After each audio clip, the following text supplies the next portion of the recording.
በስመ አብ ወወልድ ወመንፈስ ቅዱስ አሐዱ አምላክ አሜን። ሰላም እግዚአብሔር ከሁላችን ጋር ይሁን።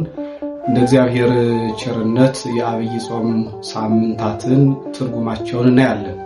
የመጀመሪያውና አንደኛው ዘወረደ ነው። ዘወረደ ማለት አምላካችን ቅዱስ እግዚአብሔር ከሰማያት ወደ ምድር እኛ ዝቅ ያለውን ከፍ ለማድረግ ወደ እናታችን ወደ ቅድስት ድንግል ማርያም የመጣበትን የምናስብበት ነው።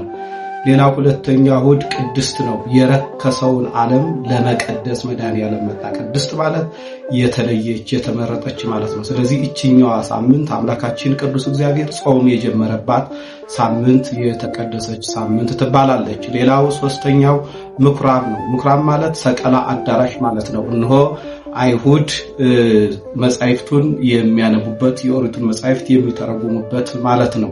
ይሄን የምናስብበት ነው። አራተኛው መጻጉዕ ነው። መጻጉዕ ማለት በሽተኛ ነው። የታመሙ ሰዎች በየጸበሉ በየሆስፒታሉ ያሉ ወገኖቻችንን የምናስብበት የምንዘክርበት እሑድ ነው ማለት ነው።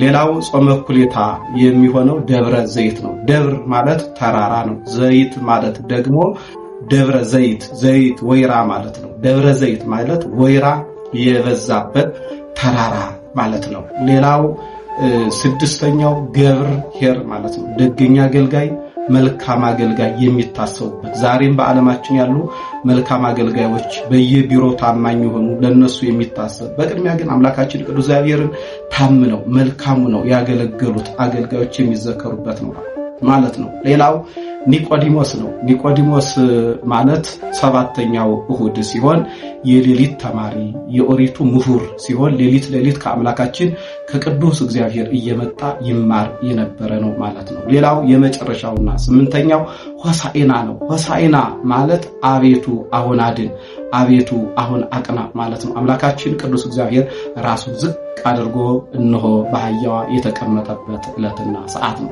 ስለዚህ እነኚህ ሳምንታት የተቀደሱ የተባረኩ በረከተ ሥጋ በረከተ ነፍስ የምናገኝበት ክፉ የሆነውን መንፈስ የምናርቅበት ሰላምና እረፍት የምናገኝበት ነውና አምላካችን ቅዱስ እግዚአብሔር ጾም ጸሎታችንን ተቀብሎ ጾማችንን በሰላም አስፈጽሞ ለብርሃነ ትንሣኤው ያደርሰን። ይቆየን።